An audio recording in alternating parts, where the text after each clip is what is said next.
Welcome to our podcast, Disability Warriors, The Download, powered by Liner Legal, your disability warriors, fighting for dignity, justice, and the benefits that you deserve. Each episode, we bring you powerful stories, real legal insight, and everything you need to feel informed, supported, and never alone. Whether you're navigating the complex disability process yourself, supporting a loved one, or just want to understand the system a little better, you're in the right place. Make sure to hit follow now so you never miss an episode. And if you're ready to take the next step, head to our website at linerlegal.com to schedule your free case review. Because your voice matters. Your fight matters. And we're with you every step of the way. Let's dive in. Hey everybody, welcome to another episode, one that I'm particularly excited for, of Disability Warriors, The Download. I have a guest who I'm so excited to get to know because he is the founder of an organization called DollarFor, which has a mission that is so in line with the things that we're doing here at Liner Legal as disability lawyers. I'm proud to introduce Jared Walker. Tell us a little bit, Jared. I want to learn about DollarFor. I want to learn about you. Give us the background story, man. Yeah. Thanks for having me. I'm in Portland, Oregon. Grew up in the Pacific Northwest. Been here my whole life, and I had in about 2012, my wife and I were sitting at home. She got a phone call. Her aunt had passed away from cancer, and then a few minutes later, I got a phone call, and my cousin had gone into labor 7 weeks premature. Baby needed a heart surgery to live, and it was kind of like same day, same hour, these like medical, emergencies were happening in our families. And I remember thinking, first, like everyone was running around talking about like, how are we going to pay for it? What's it going to cost? Like, what do we do? And I just remember being frustrated that was the conversation. This is like my first run-in with the U.S. healthcare system. I'm probably 23 at the time, just kind of thinking. Okay, I was going to ask how old you are. Like, where are you in life at this point? Yeah. So I'm fresh out of college, I assume at that point. I'm bartending, still going through school. I'm just like, definitely was not prepared to really start anything or do anything other than, I saw this need, and I figured, okay, well, this sucks, this is like the reality for so many people, that when you have a medical emergency, you're automatically faced with this financial crisis. And, I started looking up medical debt and, number one cause of bankruptcy in America. And, all of these stats around how unaffordable healthcare is, and just really was frustrated by that and wanted to help. So at the time, the first thing that came to me was like crowdfunding. I started doing these small events, pop-up events in like coffee shops, breweries, music venues, like as grassroots and as like Portland as you can get. Like we're at food carts, we're at like, dive bars, we're like doing passing out acid to pay for people's medical bills. We I have a that didn't happen, right? We can edit that one out. We'll edit that one out. Hey, but we did do before we jumped on. Jared goes, "Is anything crazy gonna happen?" I go, "No, nothing crazy is gonna happen." No. We didn't do anything that crazy, but we did a few like dispensary events, because like we had these groups that were like, hey, we want to help. So like it was just super funny. Like I started this thing. It was called DollarFor Portland. And it was just like Portland crowdfunding. Every month I would partner with a local nonprofit. They would tell me about a family that needs some help with their hospital bills. I would put all these events together, raise money, pool the money together, and pay hospital bills for these people. So we did that for years. It was just like small Portland stuff. I always wanted it to kind of scale up. And I always thought, oh, maybe it could be DollarFor Seattle and DollarFor LA. And we could like, build this, big giving community. But it didn't go that way. So I it's like 2000, I officially launched DollarFor Portland in 2015.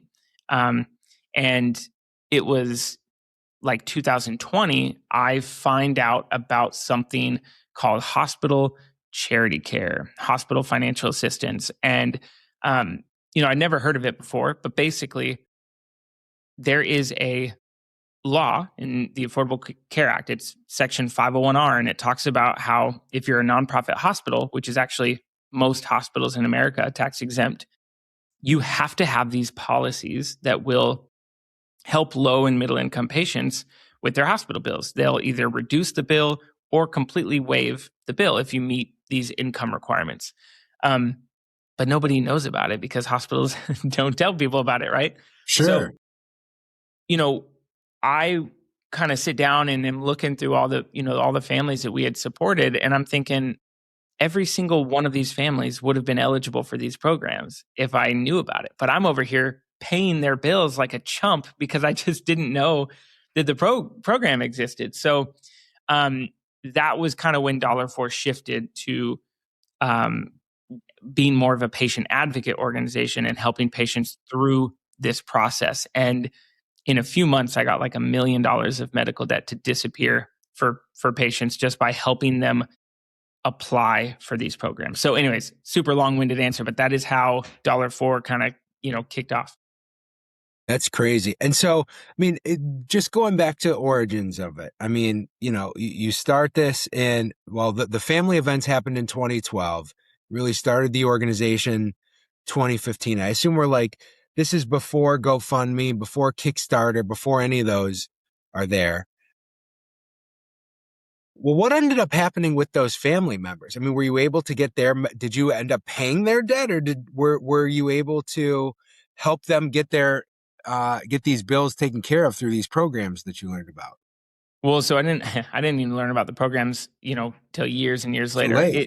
At the end of the day, my both sides of the family were fine.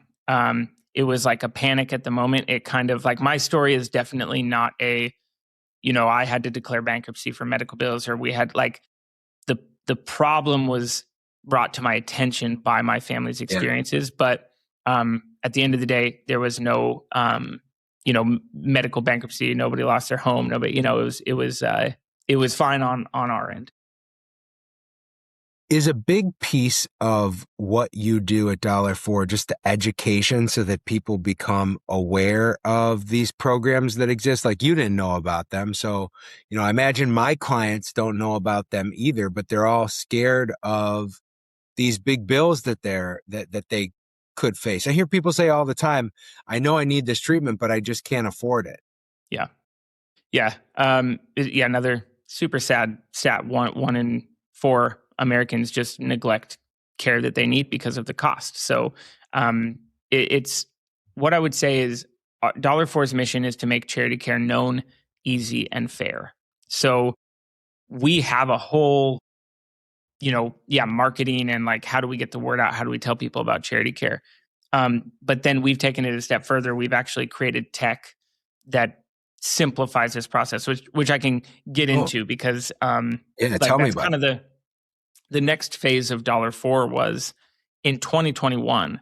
I'm telling everybody about charity care because I just got $1 million in medical debt, eliminated for people. And I can't believe it. Like no one had ever heard of it. And I was like talking to journalists and I'm like, dude, this is like a big deal. Like nobody knows about this. And so many people are declaring bankruptcy or going on payment plans for bills that they actually don't have to pay, which is crazy. I was not having a whole lot of luck getting the word out until the beginning of 2021. Downloaded TikTok and I made a quick video. So just speaking my language. I know it was not my plan at all. It was my little sister kept telling me, "Oh, you should talk about DollarFor on TikTok. TikTok would love DollarFor." So I finally give in. I make a 60-second video. I have 0 followers. I had never made a video before. And that video got like 30 million views. So it was like overnight, this thing just popped. And at the end of the video, I tell people like, if you need help DM me, So like, I'm thinking, 50 people are going to see this thing. And I have tens of thousands of people reaching out asking, for help with their medical bills. And DollarFor is just me. Like, I'm just running around Portland trying to figure this out. So that was like the next phase is, how do we help these people? Because every single policy, every single hospital, there's like 8,000 hospitals in America.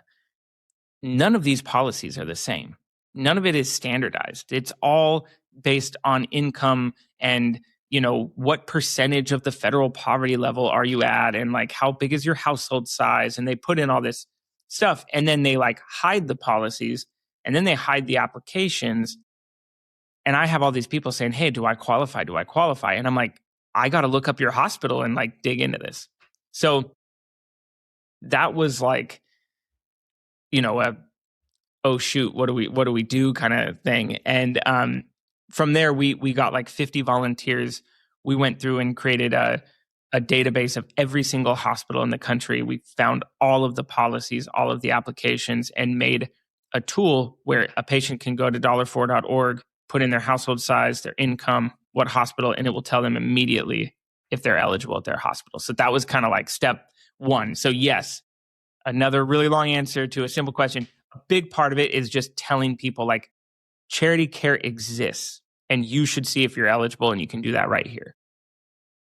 So, these charity care exists, but it sounds like hospitals don't really have to promote it, or do they? What are the requirements on the hospital to make it available or to let people know that it's there? Are they intentionally trying to hide it?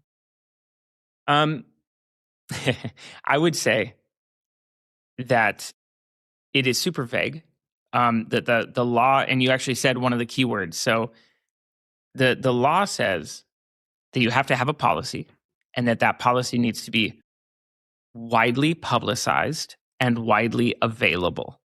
So it's very like, okay, if we print a poster and put it in the ER, it is now widely publicized. And if we have a website somewhere, on our a web page somewhere on our website, it is widely available. And that's pretty much what we've seen across the board, is that if, most patients leave the hospital without any knowledge of these programs. And the hospital has kind of shifted the responsibility to the patient. It's like, you need to find out about these programs. You need to figure out how to apply. You need to jump through all the hoops. When we believe it's pretty clear that the responsibility is actually on the hospital to screen people for the program. Because again, these hospitals are tax exempt. And in order for them to keep that tax exempt status, like, they have so many benefits from their tax exempt status. The whole deal is that they should be providing community benefit through these programs. So it's kind of like in exchange for your tax exempt status, you do this. And hospitals have just kind of not done it well. Right. Have you found hospitals that are willing to like partner with you, or like increase the exposure that they're willing to give to these programs to make them more aware? I mean, there's got to be good actors and bad actors, or maybe bad actors and less bad actors. What does that landscape look like? Yeah, I would say that there have been a couple hospitals that have come to us and said, hey, how could we do this better? At the end of the day, though, you got to think like, if a hospital is going to invest in something in their like revenue cycle department, it's probably not going to be the thing that gives away free care, right? They're going to invest in, how to get people to get on payment plans easier, how to they're trying to collect, right? So, I would say there are some hospitals that do this really well. Like, you send in the application and you hear back within the week, and it's easy, and they have an online form. But I would say most hospitals still require you to fax your application in.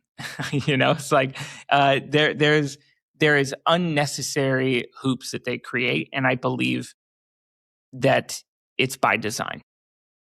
So, and now I'm starting to think about my clients a little more and understand who could benefit from this. So, in the story that you told, like here's how we got here story, you had two family members who had catastrophic life events, and I can see medical bills piling up quick from that. What about my client who, they've got a bad back, and it's just they need to get into some physical therapy and see an orthopedic surgeon every couple months.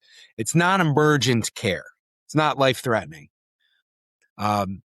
Is that covered? Is it possible to have those bills taken care of or reduced? So I would say anything that happens at a hospital, yes. If the hospital is going to send you to, physical therapist or a chiropractor or whatever, it's not going to be covered. There's not going to be a financial assistance program for that. If you go to the hospital and you're probably going to get a hospital bill. You're probably going to get a surgeon bill. If you saw a surgeon there, you're going to see imaging, radiology, anesthesiologist, all of these different bills come in. And typically the way that it works is that you seek financial assistance from the hospital. And then once you receive that, you can forward that to all of the other providers that you saw at the hospital, and they should honor it at the same level that the hospital does. Again, if they're sending you somewhere else, there's not going to be a financial assistance program to cover that. Right. So what do I need to show to be eligible for this? I mean, I'm kind of going through I literally have your website up right now because I'm so interested in this. And the questions that you ask are, when did you get this bill? What's the size of the medical debt? What's your annual household income? Do you have insurance or not insurance? I mean, is it sort of a sliding scale where how do they figure out who actually qualifies for this and who doesn't? I hear so often about people who are like, they're in the margins, right? They have insurance, but it doesn't cover enough, and their income's just slightly too high to qualify for things. I mean, who can really benefit from this? Who can tap into this? Yeah, great question. Charity care is more generous than people think. A lot of times people disqualify themselves because they have tried to apply for, food stamps, WIC, Medicaid, and they got denied. What we see at hospitals is that, yes, it is most of the time it's a sliding scale. It'll be like, in the Pacific Northwest, if you're in Oregon or Washington, these hospitals will waive 100% of your hospital bills if you are at or below 300% of the federal poverty guidelines. In numbers, that is like if you're a family of four making under $100,000 a year, you're eligible for some type of assistance. Wow. And then they'll have a sliding scale discount that goes up to 400%, which is like if you're a family of four, you can make about $120,000 and still be eligible for a discount. Far more generous than the other programs that we see. Sure. A lot of times they're going to ask you about your household size. Like this is going to be almost every single hospital will have it based off of household size and income. So if you are a family of three and you make, $60,000 a year, they're going to just put you through a formula and say, okay, they're at X percentage of the FPL. That falls under our program. And then they might have other things. So the reason we ask for insurance is sometimes hospitals say, hey, if you have other type insurance, you're not eligible for this level. You're eligible for this level, or maybe you're not eligible at all. That's more rare, and we tend to fight those. But then there's other things like, how old is the bill? If you come to us and your bill is 5 years old, it's usually a 240-day window that hospitals allow. That's like the federal rule that you have to give patients 240 days from the time you get your bill. So there's like a whole bunch of other things that can determine eligibility, but I would say almost always it is household size and income, and then they're definitely going to want to see the proof of income, 3 months of pay stubs, tax return, all that. So kind of take me through the journey of somebody who comes to DollarFor. I'm lucky enough to come across your website online. I find, the web form. I give you the information. What happens next? Yeah, so you fill out that eligibility screener, which is like the 6 questions that you were looking at. Yeah. If you are eligible, then it just immediately pops you into a digital application. So we have gathered every single application, and we've created digital applications. So you're filling this out on your phone, tablet, computer. It's automatically mapping all of your stuff into the correct hospital PDF, right? Then you will upload your proof of income. And then once it'll like pop up on your screen, it'll say, okay, does everything look good? We'll ship it off to the hospital. And then you will be basically put into a like 60-day follow-up thing where we're reaching out to the hospital, we're reaching out to the patient saying, hey, did you hear anything back? Did you receive this? Do you have any questions? Blah, blah, blah. The patient has like access to a patient portal where they can ask questions. They can text patient advocates. We have staff patient advocates that are answering these questions. And then, advocating on their behalf to the hospital. So usually I think on average, it takes about 4 to 6 weeks to get a patient approved for this. Sometimes it can take longer depending on how complicated the case is. But that's it. You basically, you're going to get a bunch of questions and follow up from us once the application's submitted. But as long as the information presented is accurate, it should be pretty, straightforward. Obviously, there are complicated cases, but that's it. You'll get a letter from the hospital that says, hey, you're eligible for this amount and you don't owe us anything, or maybe you owe us only 15% of what we said or whatever. Is that pretty typical? I mean, bills are getting slashed that much where somebody's only owing 15% of the astronomical number that they thought they owed at first. Yeah, definitely. I would say in most cases, we're getting 100% of the bills waived. And then like I said, sometimes they'll have those sliding scales where it's like, it's what we see a lot is, a 75% discount, a 65% discount kind of thing. And so I'm not, if I fill out this form and I want to work with you, and I go through the process, I'm not paying DollarFor anything, am I? Correct. We are fully funded through philanthropy, donations, and all of our services are completely free to patient. That's incredible. First, I just want to commend you. I mean, it's like, I love stories like yours because, in a different context, it's very similar to my own, where it's like right place, right time. I mean, you could say it comes out of somehow negative circumstances that just show you this path that you go down. I don't think that when you were 16 years old, you were sitting around thinking, I'm going to start this organization to help people get rid of medical bills and medical debt. I certainly didn't say I'm going to start a law firm that helps thousands of people a month get approved for Social Security disability benefits. That was never my goal.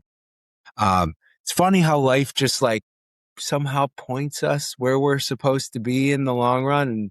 And I think we share in that. So if I wanted to get involved on the philanthropic side of things, I mean, I assume what's the staff like now? Because I assume you've got big expenses. You've got people that are caseworkers that are helping and advocating. What are the needs of the organization? Yeah. So last year we eliminated $55 million in medical debt for people. So overall, we've eliminated $136 million in medical debt since 2021. It's amazing. I think last year we were like a $1.6 million budget. So like we're pretty small org, but we eliminated $55 million in medical debt with that, which is pretty impressive. So we're a small staff. We're about 15 people. And a lot of the staff are patient advocates. And, our big expenses are the team and the tech. It's like we have this whole tech platform that we've had to build out that is expensive and, needs updating and all of that. And then there's just there's wild expenses where I was just looking at the budget the other day and it's like, we're spending tens of thousands of dollars on postage just because these hospitals force us to mail the applications. There's no other way to submit the application. So like, it's so annoying. I'm like, gosh, I can't believe we're spending money on this. But again, we don't believe like this. It's so frustrating that would be a barrier to a patient. So it's like, we'll take that on. We'll take that expense on. We'll make it free for the patient, because there shouldn't be any barriers to this. Like, hospitals should be making this easy, which is like a whole other policy discussion and like the work that we do in that. But the needs of the organization are, we are fully funded through, foundations, individuals that give. People sign up for, small monthly donations, larger annual donations. And it is mostly going to the staff and the tech. And this is truly nationwide at this point. So even though, this all started in Portland, Oregon, it has spread throughout the country. I mean, is it pretty equally distributed where people are coming to you from? No, actually. So we are, yes, nationwide. If you have a hospital bill at any hospital in America, we can help as long as they have a policy. And that includes, I've been talking about nonprofit hospitals, but almost every for-profit hospital has a charity care program that we help people get. So if you're at an HCA hospital or a Tenet hospital, they have policies. It is not evenly distributed. See way more patients from Texas, Florida, Georgia, like states that haven't expanded Medicaid. Is a big indicator. But yeah, I mean, we've a huge portion of our patients are coming from a handful of key states. That's exciting, man. I love that. And in addition to, there's always a need for money, but what other resources does the organization, what else would benefit people? Is there an advocacy piece to that people can get involved with? If I'm listening to this and maybe I don't have a lot of money to give, but I want to get involved in helping, what can I do? Awareness. I would say, like, we have a whole thing on our website. It's like for patients, for advocates. If you want to help be an advocate and share this information, we have hundreds of partners. So, if you go to DollarFor.org/cancer, like American Cancer Association is sending patients to DollarFor. Like, if you are an organization that is working with this population and you think, oh man, I hear about medical debt all the time, send them to DollarFor. It's such an easy way to help people. And like I said, so many people don't know about these programs. So if you can, if you're an influencer, post about it, tag DollarFor. If you're, if there's so many ways to help us get the word out. But, every year hospitals fail to distribute $14 billion of charity care that should be going out. And $55 million of medical debt relief last year is awesome. But it's a drop in the bucket. So then there's there's no lack of need. And again, people do not know about these programs. So get the word out. Well, I'm excited to participate in that myself. I really appreciate you giving your time and sharing your story, your mission. And I know that it's only going to be great things ahead for you. Anything that I can do to get involved, please let me know. I'm definitely going to be using the different platforms that I have to spread the word about what you're doing. And I just want to say a big thank you again to Jared Walker. Thank you for coming on and telling us all about DollarFor, man. Best of luck to you. Appreciate it. Thank you so much for having me. Thank you. Your story matters, and your voice deserves to be heard. Catch you next time on Disability Warriors, the Download, where we fight for dignity, justice, and the benefits that you deserve.